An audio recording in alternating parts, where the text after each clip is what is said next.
Hi, it's Rich with Richbound Photography, Sacramento, California. And today I'm very excited to give you a pre-review. I just got this yesterday. The new CamRanger 2 was sent to me by Dave, the owner of CamRanger. And I did a little testing yesterday, and after a little bit of frustration, I will say, I think I figured it out, and it's great. I'm using it with my Sony a7 III. So using a CamRanger on a Sony is a huge deal. And I'm very excited because I've been using the Sony app for a long time and it really hasn't cut it. So anyway, I am really excited about this, and I'm going to show you real basics. I'm not going deep into the menu system, deep into the review, but I just want to show you what I have found so far. And there are just a couple of tips. If you get this and you're having trouble connecting, it's understandable, and you have to wait a few seconds till everything connects up. The playback, the time it takes to review the image is a little longer. It's about 4 seconds than I would like, but I think I can get that down. I just don't have it set up right. And also, I know CamRanger's doing some updates on their app, so that is going to be, updates will be coming. So let's check out the device, how it works, and some of the features that I'm so excited about and you should be excited about too. This is the CamRanger 2, and I hope that you can see it well, and this will be followed up by a full YouTube video on my YouTube channel. But so far it's looking really good, and I'm really enjoying it, and I'm just trying to figure it out. So here is the new device. It's a little bit bigger than and definitely fatter than the old CamRanger, and it is nicely built. It seems to have a good, it's plastic, but it seems to have a good build. It has all the lights here, which I'm still learning how to use and what they mean. It has 2 antennas, which should help for long distance. It also has 2 frequencies, 5.8 and 2.4. So that is going to be a really good thing, especially once I learn the difference between them. And here we have the CamRanger app, which I'm going to show you. So let's go back to my home screen on my iPad. And as always, I've got my life-proof case because somebody will ask, where'd you get the case? So anyway, so I'm going to start off by turning on my camera, and I have the a7 III Sony. And it is going to be a perfect combination. There's a few other things I've got to discuss on how am I going to mount this, because where they give you a mount on the bottom, actually you can unscrew it, it's a cold shoe mount right here. There is no room to put it on the device and to use the hot shoe of the camera with my trigger. So I'm still working on that, but it shouldn't be a problem. And as you can see here, I have a battery brick, any USB battery, which is powering my CamRanger 2, because I haven't had the time to really charge it up properly. So it can run on and charge through an external battery, which is a good thing. And the CamRanger 2 app, which I have right down here on my iPad mini, can be picked up at the App Store at no extra cost. And I hear they're coming out with an update shortly. And here is my cup of coffee. So let's just quickly go in. I am hooking it up via the USB, and it's a USB 1 or A, I think, to USB 3 C. So I am now plugging it into my camera, and when you order a CamRanger, you need to order the specific cable, or you can use whatever cable you have. I will also say that a lot of people asked, what about the battery? It looks like I've got AA rechargeable batteries. Well, I'm going to show it to you now that doesn't really work, because as you can see here, it's about twice as big.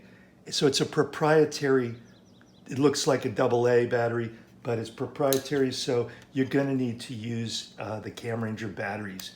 And as I've ordered a second battery, I don't think it's going to be necessary, because I can always plug this in to this external battery bank right here, power bank. So good things, it's looking good. So first thing I want to say is you can see one light on here. If you can see it, it is the charging light. Now what I want to do is turn this on. So I found that yesterday when I was playing around with it, I had a lot of trouble because I did not wait long enough for it to turn off and turn on. So I'm going to hold down the button on the side. It's pretty self-explanatory. And I'm going to go 1. There we go. Okay. The time wait is not so much turning it on, it's turning it off. I'll show you that in a minute. But now we have to, as you can see, there's only one green light, which means it's connected to the device, but it's not ready to go. So there's no sense in me even trying to hook up. That was my problem yesterday. So if you get one and you're not able to connect up, you got to wait for it to start getting these lights. And there we go. It has one Wi-Fi green light, and I think that's 2.4 goes first, but I couldn't be wrong. So again, take this review with a grain of salt, because it may work differently for you, and it may also work differently for Canon, and may work differently for Nikon and Fuji. But the fact that this works with Sony, I am so excited. So now, I think I can now go into my settings, and I'm just going to go there, and I'm going to go into my Wi-Fi, and I'm looking, and there I have CamRanger QAT 2.4 and QAT 5. So I'm just going to stay with 2.4. I'm going to learn what the difference is. I know one has faster throughput and one has better, more connectivity, especially at long distances, but I'm just going to go to 2.4. I'm going to wait till it connects up. Now, when you do this the first time, you'll have to put in your password, and your password will be right there. So it's not very difficult to do. And once you put in your password, you should not need to do it again. Okay, so I now have, you can see it's connected, and you can see that it's on, power, everything's good. Okay, so now I've got it connected in my settings to Wi-Fi. I'm going to go back to my home screen. I'm going to go down to the CamRanger 2 app, and I see its current network is showing you that it's connected to the 2.4. I now just want to connect the CamRanger iPad, CamRanger app. There we go, starting it. Okay, now I don't see anything here, so I need to press this little I button down here. As you can see, little I button down here, and there we go.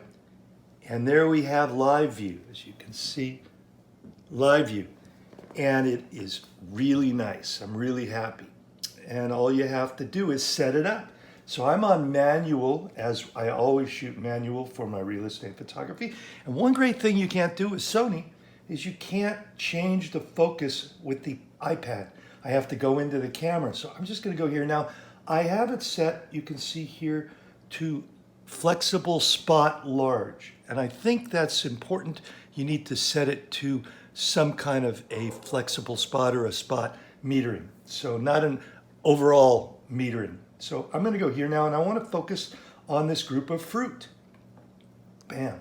1, 2. And there it goes. I want to focus now on the background, right there on that little heart. And there it goes. I want to focus on this light up here. There it goes. Pretty fast. Focus on this small vase. There we go. So I've got my focus set, and now I can change my shutter speed. And there's a biggest deal from all the other apps, or at least the Sony app and several others. I find that in Sony you have to keep pushing a button to go scroll through all of the options for shutter speed. This is the best thing. The CamRanger app has always allowed you to see all of the shutter speeds available. So all I have to do is find what I think I need, and I'm gonna, let's say I need 1 second. I go there, and it's very fast. Not as fast as I would like. It does go through each of the shutter speeds. You could see it changing, but to be honest with you, I can deal with that. I just couldn't deal with having to push it. So now I'm gonna go up to 1/120th. Let's go there. 1/1000, 2/1000, 3/1000. So it is a little slow there. I don't think it's going to be a big issue, but we will see. I can also change the shutter speed on my camera like that, like the old days, like I did before the CamRanger app. I would use the Sony app. Anyway, I've got my shutter speed set. I can now go into ISO, and it picks out all the ISOs you want, which is another great thing. So I'm going to go ISO 400, and there we go. And now I'm ready to go, and I can change my aperture. Now, aperture, you do need to go up and go down. So let's just go as I normally shoot f8. Great. So now I'm just going to click out of that, and I'm going to go down to, let's say 1/10 of a second should be right exposure for my ambient shot. And there we go. So now, here's the test. Let's go. I'm just going to click. I have it on autofocus. I'm just going to click capture. 1 1000, 2 1000, 3 1000, 4 1000. So 4 seconds to get an image. That's something I'm going to have to work on, but I will accept 4 seconds to get the playback of the image. I also have the option to find the different sizes. So I'm not going to go, in this review, I'm not going to go into all the settings. I don't think we need it. Your pictures come up here in the camera roll.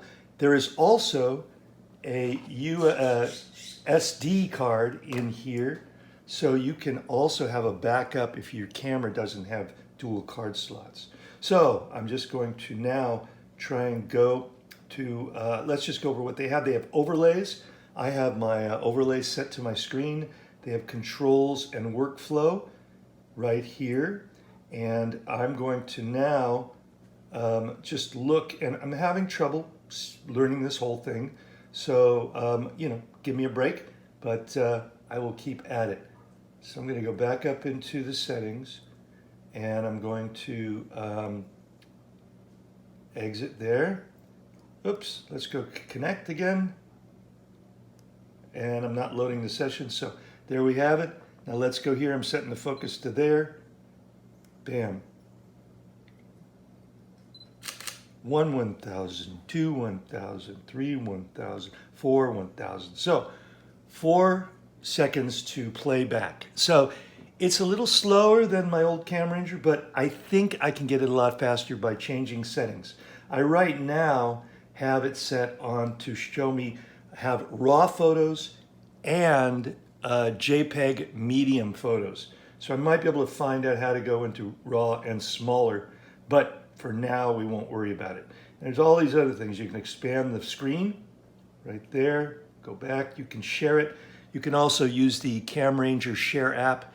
I understand I haven't tried it yet, but right now I am really stoked with it. And let's just change my zoom, get in there. I'm now going to, let's see here, we get the, oh, I've got to go back into live view. So you got to remember, you got to push live view. It doesn't automatically happen. Whoops, come on. There we go. So I'm just going to click on my vase here, my vase. There we go, it's focused, capture.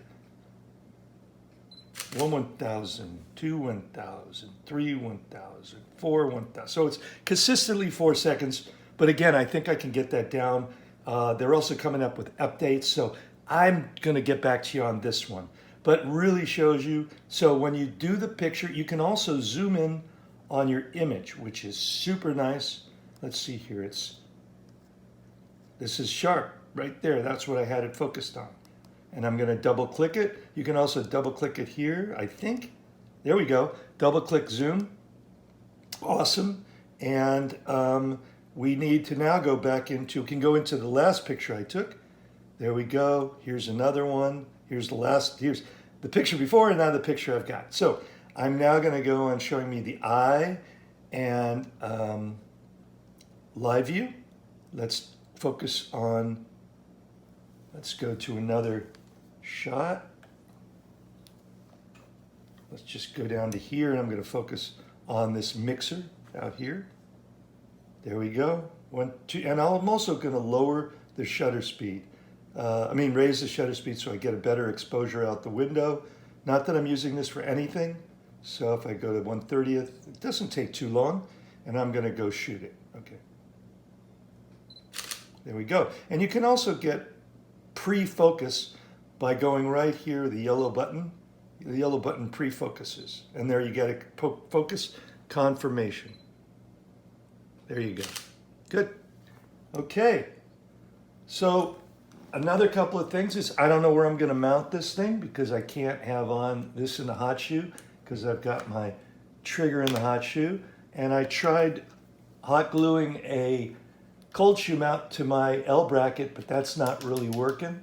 And what I can do is probably put it in some kind of a bag, or I can screw this into the back and the cold shoe into the back and just have it on a lanyard like I did my old CamRanger, attach it to my little camera strap here and have this hanging.